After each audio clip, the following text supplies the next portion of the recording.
lá, certo? Então, qual que é a ideia aqui? Como é que funciona o controle? O controle, ele, como vocês sabem, né, ele tem que mandar o estado de 12 botões e você só tem 9 pinos.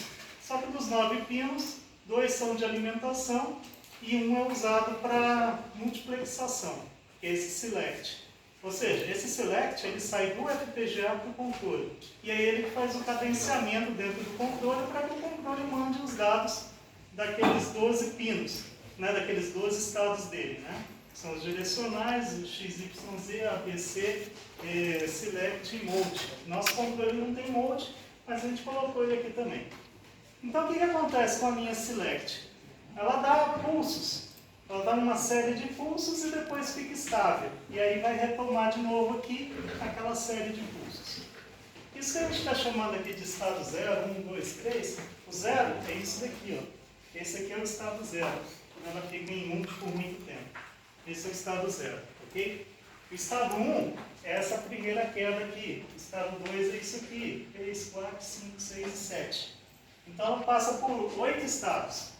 Então, nesses 8 estados, o que ela faz? O controle emite, naqueles 6 pinos, que são esses aqui, ó, emite os sinais correspondentes. Então, no estado 0, o que acontece? Então, quando ela está aqui, ó, e ela está aqui, ele está emitindo o sinal de se o controle está apertado para cima ou não, para baixo, para a esquerda, para a direita, o botão B e o botão C.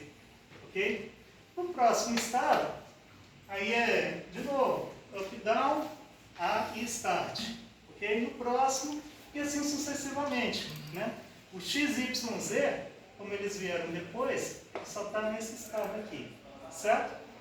Então, basicamente é isso. Então, conforme ela vai fazendo isso, o controle vai gerando essas saídas que estão aqui. O que você tem que fazer é capturar e armazenar isso. Ok? E gerar aquele sinal select.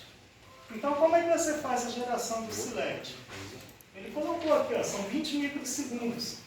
Se você usar um clock de 50 MHz, um clock de 50 MHz dá 20 nanosegundos, tamanho do pulso, ok? Então cada pulso é 20 nano. Para chegar a 20 micro, você tem que multiplicar por 1000.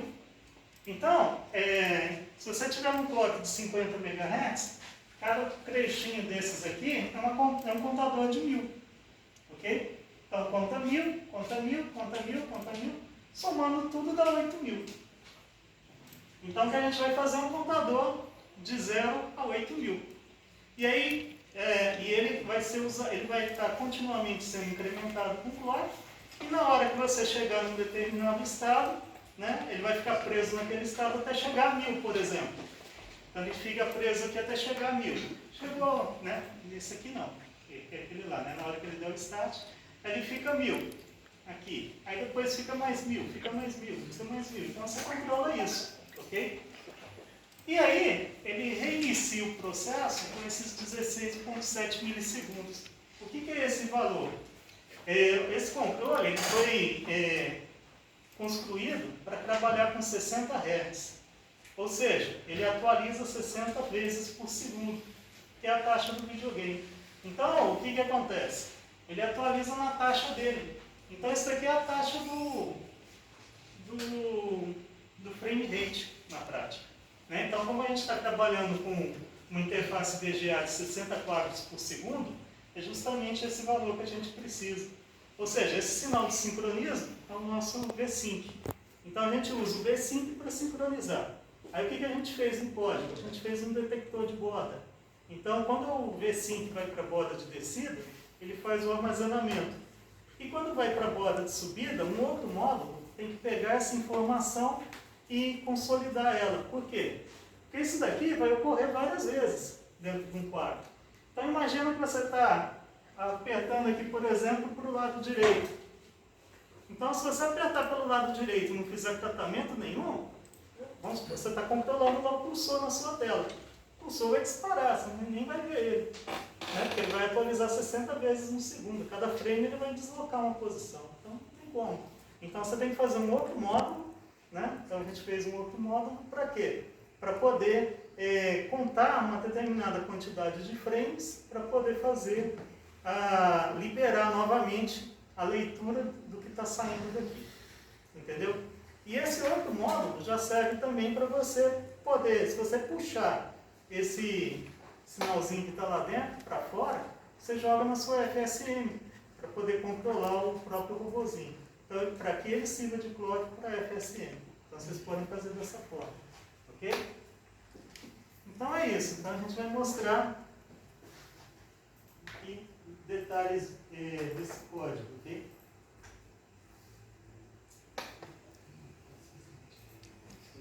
Então, aqui é o conector que está ali na placa, né? Então, a gente está com um conector DE, né? Um conector de IDE, né? De 40 pinos, que é esse conector aqui. E aí foi feita essa pinagem aqui, certo? Então, está aqui o DP9, né? Os 9 fios dele. E aí você tem os pinos aqui, né? Pino 1, pino 2, 3, 4, 5, 6, 7, 8, 9. Sendo que o 8, né? E os 5, esses dois aqui são de alimentação, certo? Esse aqui é o select, o pino 7. Então esse daqui é o select, então ele sai daqui e vai para o controle, e o resto são as entradas, ok? Aí o que acontece? A gente usa aquele arquivo de configuração no Quartz, então isso aqui é importante. A gente põe esses nomes aqui, né? GPIO 35, tá. Então, qual que é o problema disso? Por alguma razão, o Quartz não está reconhecendo esses nomes. Então, se você colocar aqui, ele fica dissociado. E aí ele não vai funcionar. Então, se você trouxe aquele arquivo de pinagem, o que você tem que fazer?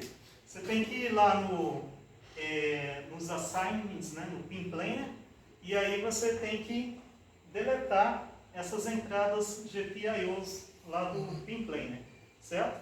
Deletou isso para quê? Para ele poder liberar a associação, por exemplo. GPIO 35 está associado com esse AG26.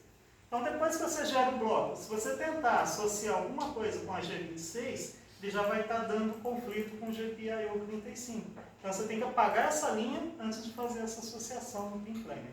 Ok? Então, você apaga tudo que está GPIO e lá naqueles fios, é só você colocar aqui. O fio que estiver conectado a esse pino 1, você liga no AG26. Pino 2 no AG23, assim por diante. Ok? Então, apaga primeiro e depois é que faz o mapeamento. Então vai ser um pino que vai sair do conector um fio que vai sair do conector de 40 pinos e vai entrar na própria entrada do DB9 da FPGA? Isso. Esse aqui é um conector de 40 pinos, que é essa fita aqui, ó. Então você tem aqui essa fita. Ok? Então essa fita, ela está ligada aqui. E aqui, ó, para quem quiser ver, essa fita aqui. Aí nessa fita está ligado, tem uma solda aqui meio mal feita, e aí está ligado aqui o DB9 aqui. Ok? Então o controle está ligado aqui. Vocês vão usar essa fita. Então tomem cuidado para não desmanchar só, senão vocês vão ter que refazer. Certo? Então, basicamente é isso. Então essa aqui é a conexão. E essa aqui é a máquina de estados, que está lá implementada. Então está aí a máquina de estados. A gente meio que distribuiu, né? Porque tem estados que podem ser lidos, por exemplo, para cima, para baixo, para esquerda e para direita, pode ser lido em vários estados. A gente escolheu um deles aí, pronto, ok? Mas está lá, né? Você fica aqui esperando a ativação, né? No estado live. Esse sinal, esse flagzinho, é o flag que fala, ó, pode seguir adiante, ok? Que é o que está associado ao V5. Aí, como que a gente fez esse flag? A gente tem que detectar a borda. Para detectar a borda, você passa por 2 flips. Então você usa um always, que você liga a entrada num sinal temporário e o sinal temporário num outro. Ok? Então são 2 flip-flops. Aí, passando pelos 2 flip-flops, você põe uma porta end nas duas, no intermediário e no final. Então, quando o normal do sinal ele está em nível alto. Então, ele está em nível alto. Quando ele dá um clock, o que acontece? Esse sinal vai para nível baixo no primeiro flip. No segundo, ele continua alto. Então, a gente põe uma porta end com esse aqui positivo e esse negativo. Então, é note o intermediário e o segundo sincronizador. Então você faz um end, então por um pequeno momento ele vai fazer isso. E isso vai ser válido, como ele está sendo uma borda de descida, ele vai ser válido até a próxima borda de descida. E aí nisso, como essa máquina está agindo na borda de subida, ele consegue detectar esse flag, né, C1 ou C0. Okay? É isso que faz com que ele ande. Aí ele anda lá. Aí no primeiro estado lá a gente joga o select. O select é um valor default que a gente deixa em 1, ok? Aí select 1 e contador mais. Aí quando o contador chega a 1000, a gente passa para o próximo estado. Aí fica preso lá, ó, enquanto é 1000, ok? Antes de 1000. Aí passa para aqui, faz essas leituras, fica preso aqui, aí passa para esse, fica preso aqui. É isso. Até que ele chega, né, aos 8000. Ok? E aí, passando de estado em estado, ele consegue fazer esse andamento aí. Tranquilo isso, pessoal? Ok? Então a máquina de estados aí é bem simples, né? Vamos ver lá no código. Vamos lá no código. Então está aqui o projeto, a gente fez algumas alterações, colocou os resets para atuarem na borda de subida, ok? Fizemos algumas alterações aqui nesse gráfico, certo? A gente manteve essa versão aqui ainda usando a memória. A gente tem uma outra versão, mas aí a gente não vai disponibilizar para vocês, que envolve os sprites já codificados, ok? Mas o que tem aqui na memória? Na memória a gente tem todos os sprites que a gente precisa. A gente definiu 8 sprites, né? Então, dentro desses 8 sprites, vamos lá.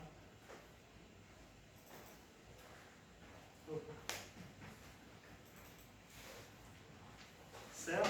Então a gente tem aqui os 8 sprites, são 128 endereços de memória, certo? E cada endereço desses, como é que ele, o que ele faz, né? Cada 3 bits aqui, ele tem tamanho de 48. Então cada 3 bits representa uma cor. Então para não gastar 24 bits por cor, a gente fez uma paleta pequena com 8 cores e fez com que essa cor 000 fosse transparente, ok? Então você tem aí esse código é um código de cor, aí o próximo, os 3 bits, vão ser outro código de cor, ok? E assim por diante. E aí você tem 48, então quer dizer que você tem em cada fileira dessas 16 pixels. Então você tem 16 pixels. Qual que é a ideia? Esses 2 primeiros aqui são do robô. Aí os 2 seguintes são do cursor, se não me engano. Aí depois vem lixo 1, lixo 2, lixo 3, ok? Aí você tem célula sem cano, célula com cano e célula preta, certo? Então você tem essas configurações. Aí vocês vão fazer o desenho da maneira como vocês acharem melhor, o tamanho. Aqui a gente está usando para 16, né? Certo? Bom, aí vamos lá no nosso módulo. Então isso aqui é o que implementa, né? Está aqui, né, a pinagem lá, então essa pinagem aqui, né? Depois que você constrói aqui, você dá análise síntese aqui, e aí você digita a pinagem aqui nesse assignments in plane, ok? Então aqui, você vem aqui, né? Então foi aqui, ó, esse pino 1, pino 2, então isso aqui é onde a gente fez a associação na mão mesmo, é só digitar aqui, ok? Bom, aí, aqui, olha, ele tem várias outras coisas, olha, tem aqui o LCD aqui, por exemplo, não vou usar LCD, é só você vir e dar delete nisso aqui. Você seleciona um bando deles aqui, dá delete, ele fica confirmando e tal, e você vai falando. Então isso foi feito com o GPIO, okay? Porque o GPIO ele não consegue enxergar o mapeamento. Como é que você sabe se ele enxergou ou não o mapeamento? Você clica aqui no pino, um jeito fácil, botão direito, Locate Node, in Plane, ou Assign Editor. Ele coloca aqui, ó, Assign Editor. Então ele colocou aqui, ó, que o status dele está ok. Se você fizer isso com os outros, com aqueles pinos de GPIO, o status aqui não fica ok, porque ele aparece 2 entradas, ele vê replicado. Então, aí ele não dá ok. Então você tem que apagar eles manualmente para poder fazer isso. Okay? Bom, então voltando aqui no código, né? Então está aqui, né, a gente criou um vetor de saída lá, né, que é esses saídas, para cada uma das 12 saídas, ok? Aqui os estados, de acordo com aquela máquina de estados, Né? Então é bem simplesinho. Esse daqui é o flag, olha. Então a gente passa ele por um primeiro flip-flop e passa ele por um segundo flip-flop. Ok? Então, a gente tem um bloco always, que a gente faz, né, que o V5 do primeiro flip-flop recebe o V5, que é o sinal que vem lá da interface VGA, e o V5 do segundo flip-flop recebe esse primeiro flip-flop. Ou seja, você tem dois flips na sequência. E aí você faz o flag igual ao not desse primeiro e end com o segundo. Então, com isso, ele consegue detectar a borda. Ok? Ele detecta a borda de descida. Então, o que pode, a gente está usando, a gente inverte o not aqui para detectar a borda de subida. Certo? Então, quer dizer, implementação de máquinas estáveis isso daqui. Então, é bem trivial. Ok? Lembrando que os contadores, né, você só pode incrementar, né, no bloco com plot. Então, onde você faz contador igual a contador mais 1, é no bloco com plot. Ok? Então é bem simples o código dele. Certo? Aí o que mais que a gente fez aqui? A gente fez um temporizador. Então as saídas vêm para cá, né? A gente está jogando no LED verdinho ali. E aqui no...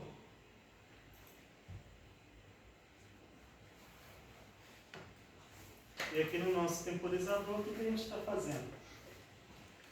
A gente está separando, né? Qual que é o propósito desse módulo? Nesse caso aqui, a gente está controlando só o cursor. Ok? Aí, é claro, para vocês vão ter que controlar os demais elementos. Então, vocês podem usar isso aqui como base. Por exemplo, a gente não está fazendo nada com os botões. Vocês vão ter que resolver isso. Por exemplo, se eu estou com o cursor numa determinada posição e aperto o botão A, é lixo 1. Se eu aperto o botão B, é lixo 2. Se eu aperto o botão C, é lixo 3. Entendeu? E aqui no caso aqui a gente está trabalhando só com um lixo 1, um lixo 2 e um lixo 3. Então, por exemplo, se você quiser trabalhar com mais, você vai ter que arrumar coordenadas para mais lixos. Basicamente é isso. Então aqui é só para servir de exemplo. Então o cursor ele é controlado, né? O nosso mapinha ele é menor do que o mapa de vocês, então qualquer coisa vocês têm que adaptar o mapa. Então o mapa aqui são 5 linhas por 10 colunas, de vocês é o dobro disso, dessas dimensões. E aí, se o cursor aparece lá no final de uma beirada, ele reinicia no começo da outra. E a mesma coisa em cima e embaixo. Então ele fica rotacionando. Ok? Então essa que é a ideia do cursor. Então essas coordenadas, do que você precisa, porque são os elementos móveis, que são os sprites. O resto é tela de fundo. Né? Com cano e sem cano, você não mexe nisso. Então aqueles desenhos são considerados como se fossem backgrounds. E esses desenhos aqui são os sprites, porque você pode movimentar eles de posição. Okay? Então você pega ali em colunas cada um deles. Então é claro que aqui, como a gente está trabalhando em 5 por 10, a gente fez essas limitações. Né? Então uma linha vai ter um valor de 1 a 5. Então a gente está usando 3 bits. No caso de vocês têm que aumentar isso aqui. Certo? A mesma coisa, coluna, a gente está trabalhando com 10 colunas. Para passar para 20, você tem que pôr um bit a mais aí, certo? Então tá aí. Então vocês vão ter que adequar isso. Esse aqui é o posicionamento deles. Esse aqui é o que conta frames. Então, conforme a contagem de frames, você tem a reação para o controle mais lento ou mais rápido, certo? A gente colocou um sinal de habilita para nova leitura, que é justamente, isso é uma crava. Então ele fica cravado, se ocorrer alguma coisa no controle, ele não processa aquela coisa que ocorreu no controle. É justamente para ele não deixar disparar o cursor, por exemplo. Ok? Certo? Aqui a gente fez ele contrário, né, para ele detectar na borda de subida e congelar, né? E aí a gente fez aqui alguns valores aqui, né, para teste, mas o que importa aqui é o cursor, ok? O cursor está aqui. Então, são as coordenadas do cursor. Conforme você mexer no controle, você muda as coordenadas do cursor. E isso passa para o próximo módulo. E é no outro módulo que ele vai imprimir isso, ok? Então, aqui eu uso desse sinal de habilitação, né? E aí verifica aqui, por exemplo, aqui está sendo verificado só a entrada 0, né, que é a saída, A entrada 1 é a saída para cima, para baixo. Então aqui é para cima, aqui é para baixo. Então, por exemplo, se o cara apertou para cima, você faz linha do cursor igual a linha do cursor menos 1 e controla os limites de tela. Ok? Isso está sendo feito aqui. Se o cara apertou para baixo, você acrescenta. Para cima, diminui a linha. Okay? Aqui é o para a direita, é o para a esquerda. Para a esquerda, você puxa ele para a esquerda. Né? E aqui são os LEDzinhos da placa que é para mostrar a velocidade com que isso está ocorrendo. Okay? E aqui é a mesma coisa, só que para a direita. Né?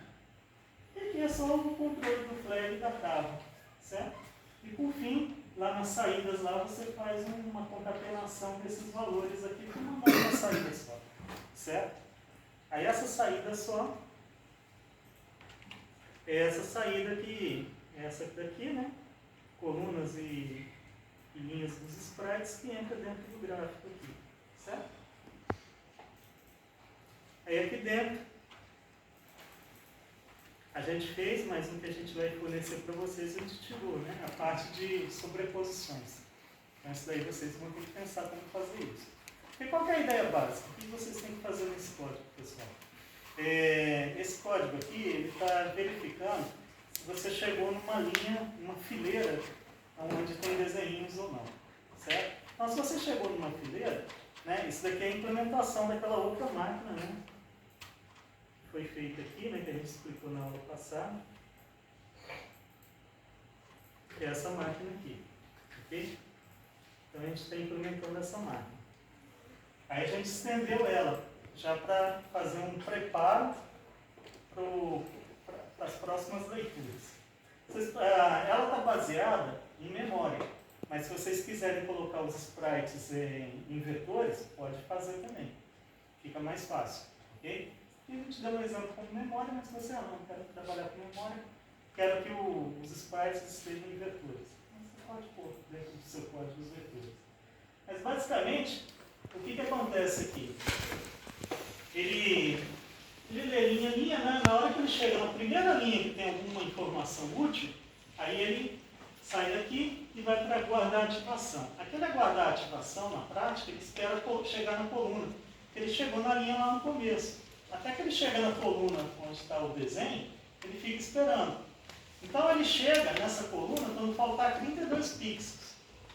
Então, essa coluna inicial, menos 32, é onde ele vai começar a trabalhar.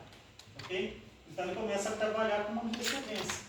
E aí ele prepara um vetor de 32 pixels. É isso que ele está fazendo. Certo? Então, nos 32 pixels, ele é dividido em duas porções, lado esquerdo e lado direito. Então, por isso tem a bifurcação aqui. Ele vai para escrever pixel do lado esquerdo ou do lado direito. E ele faz isso com base nessa variável, chamada coluna do mapa. Então, essa coluna do mapa vai coluna 1, coluna 2 e tal. Então, as colunas ímpares, ele manda para o lado esquerdo do vetor de pixels. E colunas pares para o lado direito. Então, fica fazendo isso. E, quando ele está preparando o lado esquerdo, o lado direito está pronto para ser exibido pela interface VGA. E quando ele está preparando o lado esquerdo, aí o lado direito está disponível. Então ele fica fazendo esse jogo, ok? Aí você tem um contador de pixels que depende do quê? Do clock de 25 MHz, que é o que incrementa ali em coluna, ok? Mas na prática essa máquina serve para fazer isso. E aí ele precisa ler as fileiras. Está na primeira fileira de desenhos, na segunda fileira de desenhos, são 5 fileiras. Então ele lê essas fileiras. Qual que é a ideia aqui? Como que vocês podem alterar isso? A gente já colocou aqui alguns estados a mais do que o que está aqui. Então a ideia é, você tem que, primeiro você lê o fundo. Então isso daqui é para ler o fundo, quando a gente conhece ler fileira do mapa. Tem isso aqui como você está lendo o fundo da imagem, que é o background, que é onde tem cano e onde não tem cano. Aí o que acontece? Qual que é o primeiro elemento que pode estar em cima disso? É uma célula preta. Então você tem que ver se naquela linha do mapa e naquela coluna do mapa tem uma célula preta. Se tiver uma célula preta, você tem que imprimir a célula, tem que pegar a tirinha da memória correspondente àquela célula preta e colocar naquele lugar. Certo? Aí você, vamos supor, tem a célula preta. Pode ter um robô em cima da célula preta. Então, o que você faz? Você tem que ver se tem um robô. Aí se tem um robô, o robô tem prioridade. qualidade. Então, você vai fazendo a construção dessa forma. Então, por exemplo, onde tiver um elemento e ele tiver com código transparente, deixa o background. Aí na hora que você vem com um novo elemento, você sabe que tem um elemento ali. Tem código transparente? Não mexe nada. Não tem código transparente? Então aquela porra assume o valor daquele pixel. Você tem que fazer isso para os 16 pixels daquela fileira. Ele está tratando 16 pixels. Você está pegando lá uma tirinha da memória de 16 pixels e aí você processa isso. Por enquanto são só códigos de cores. E no final você chega numa configuração final e nessa configuração final é que você vai mandar fazer a conversão daqueles códigos de cores. Então essa é uma sugestão, né, para poder fazer esse negócio. Ok? Então aqui, né, então a gente colocou esses estados aqui, né? Então, por exemplo, esse escrever vetor de pixels, lado direito, lado esquerdo, isso aqui é para escrever o background. Aí depois do background, então você seta o endereço da célula preta, faz a leitura dessa célula na memória e atualiza o registrador de uma célula preta. Então você vai ter registradores. Aí depois você trabalha com esses registradores, ou você pode trabalhar também com um registrador só e ficar fazendo merge. Cada vez que você fizer isso, você faz um merge com o que já tinha anteriormente, em um temporário. Aí depois faz um merge de novo. Mas de qualquer forma, você tem que ir lá ver se tem uma célula preta. Se tiver, faz o merge. Aí você vai, verifica se tem lixo 1. Se tiver, você faz o merge. Verifica se tem lixo 2, faz o merge. E assim por diante. Verifica o robô, faz o merge. E, por fim, verifica o cursor e faz o merge. Nesse código que está implementado aqui, ele está fazendo um merge só do cursor. Ok? Então, daqui a pouco a gente vai mostrar para vocês. Então, são esses estados aqui, olha. Puxa, mas deu 24, 25, 26 estados. A gente tem até 32. Por quê? Porque a gente está aqui num bloco de 50. Então, como a gente está num bloco de 50, a gente tem que, cada rodada dessas, tem que preparar 16 pixels. Ok? Então, ele vai trabalhar a rodada inteira aqui, né? Então, ele vai trabalhar 16. Então, o que acontece? Se você tem, você poderia ter até 32 estados para trabalhar 16 pixels, porque o pixel está no clock que é a metade desse tempo, que é o de 25. Então, quer dizer, 16 pulsos do clock de 25 equivalem a 32 pulsos do clock de 50. Então, a gente poderia dar aqui, a gente poderia atingir no máximo 32 estados. A gente está com 26, e o que acontece? Quando ele entra no loop, né, ele fica aqui no aguardar a ativação, ele fica esperando até chegar a coluna. Aí depois que chegou a coluna, ele faz isso aqui. Então você retira 3 estados aqui. Então, na verdade, a gente está com 23 estados dentro do loop. 23, mas aí você desconsidera, né? Porque aqui você tem um do lado esquerdo e direito, porque ele escolhe um ou outro, dependendo da coluna. Então, quer dizer, desconta mais 2, ou seja, a gente está trabalhando com 21 estados dentro do loop. Ok? Então, quer dizer, quanto a isso não vai ter problema de temporização. Aqui a gente está trabalhando com 5 fileiras, né? Então, o que a gente faz? A gente seta a linha inicial de cada uma delas, né? Linha 235 é da primeira fileira, aí depois mais 16 começa a segunda fileira, depois mais 16 a terceira e assim por diante. Isso aqui é usado para a gente saber poder fazer o endereçamento da memória, ok? E lá no final, a gente usa essa informação também para setar a linha do mapa que a gente está. Essa linha do mapa ela é importante para você saber se o cursor, por exemplo, vamos supor que o cursor está na linha número 3 do mapa, então ele tem que saber que quando ele estiver aqui na linha número 3 desse mapa, ele tem que imprimir o shape de cursor se ele estiver na coluna. Então, se ele estiver na coluna 1, linha 3, na hora que ele encontrar a coluna 1 e linha 3, ele sabe que ali tem um desenho de cursor. Então, ele tem que pegar os pixels do cursor para poder jogar por cima do background. Entenderam isso, pessoal? Tranquilo? Então, o que mais aqui? aqui são os códigos, né? A gente fez aqui um código que é transparente, que é 000, que vem a ser a mesma coisa que o código preto. A gente pode até cortar ele daqui, porque é a mesma coisa. A diferença do preto para o transparente é se você está processando, na hora de processar, se tiver preto ali, ele vai entender que aquele é o transparente. Okay? Então, ou seja, se você quiser, às vezes, um preto aproximado, você muda lá um pouquinho do código do preto para poder usar a cor preto. Não vai ficar o preto, mas vai ficar um preto aproximado ao preto. Okay? Então é isso, e aí trabalha com essas fileiras, né? E os vetores de pixels. Os vetores de pixels recebem lá o que vem da memória, certo? Aí depois, isso aqui, por que isso aqui está sendo feito aqui dentro? Ó? Isso aqui está sendo feito no bloco always com clock. Por quê? Porque são vários comparativos. Então esse regtemp, na verdade, ele tem que fundir todas as informações dos sprites. Aí depois, se ele tiver, isso aí é a fusão de todo o merge dos sprites. Aí depois, se estiver pronto, ele verifica se ele está 000 e faz isso daí. Você pode fazer isso aqui, nesse código, você pode fazer passo a passo. O merge com a célula preta faz isso aqui. Você põe um estado de merge. Aí se o estado futuro for fazer merge com a célula preta, ou fazer merge com robô, ou fazer merge com lixo e assim por diante, aí você chama isso daqui. Então isso daqui ele está pegando o vetor de pixels e está verificando se no registrador temporário tem algum código diferente de 000. Isso aqui está com menos um pixel. Esse primeiro aqui é o primeiro pixel. E está nesse intervalo aqui que veio da memória.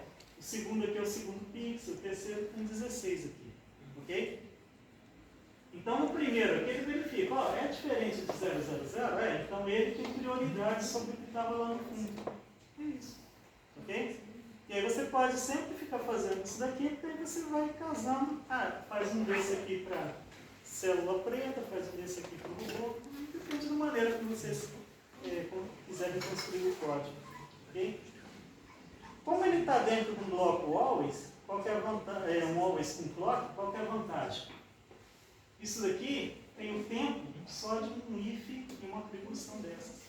Você está fazendo 16, mas eles rodam todas em paralelo. Ok? Então, se você coloca esse negócio aqui num bloco always, @asterisco, o que vai acontecer? Isso aqui é sequencial, então isso aqui vai ficar longo. Então, provavelmente, ele não vai atender o timing disso. Entendeu? Como você coloca no bloco com clock, ele paraleliza. Então, cada if desse daqui é um módulozinho separado. Então, ele faz isso aqui, tudo ao mesmo tempo. Ok? Então, essa é a vantagem de você colocar nesse bloco aqui. Certo? Então, é isso daí. Então, vamos... Você pode ligar aí? Liga o monitor também. Vamos.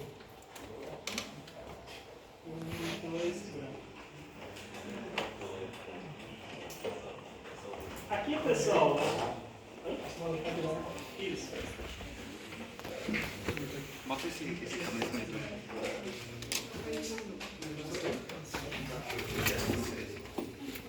E aqui, pessoal, a gente está fazendo contagem de frames igual a 4. Então, se você quiser fazer com que o controle fique menos responsivo, você aumenta esse número aqui. Então, está contando a cada 4 frames para poder liberar o controle de novo com uma nova leitura. Ok? É isso que ele está fazendo. Se você aumentar esse número, o controle fica mais lento para reagir. Se você diminuir, ele fica mais rápido. Ok? E esse sinal, isso aqui está no temporizador, né? Esse sinal flag aqui, ó, você pode jogar ele para fora. Okay? Você jogando ele